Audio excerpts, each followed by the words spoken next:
City Drug Store in Macon is open again just days after the building collapsed.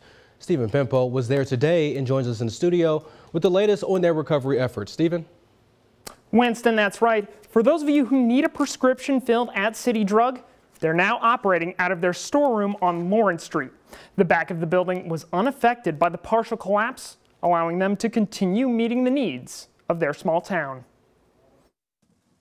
Because of our patients, we had to be back up and running as soon as possible. This is what the inside of City Drug in Macon looks like after a section of the building collapsed on top of employees Thursday night. But on the other side of this wall, the pharmacy is up and running after just a few days. Once that we were able to see that all of our employees were safe and alive, then we were able to start thinking about moving forward. As one of only 2 drugstores in Macon, pharmacist and owner Bill Bell says they knew they had to be able to at least fill prescriptions for residents. None of the 2 pharmacies are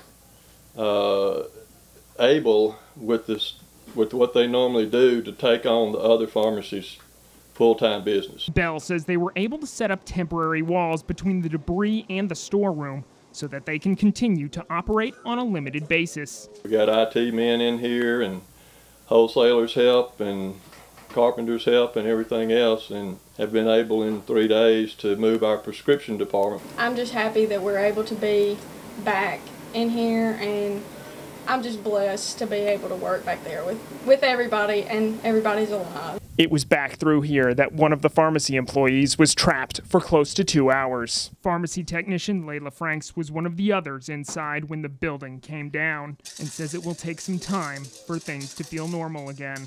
Not even close. It's more mental, you know, really just everything runs back through your mind, you know, about having to get out. Bell and Franks say the community has already lent its help in so many ways, and just ask for patience as they do their best to find their footing. A lot of companies from the county and around the county have came to help us recover and rebuild. The city of Macon has been absolutely great.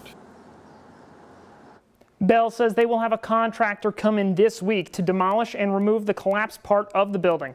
He says they will then have to decide whether they want to rebuild there or at a different location.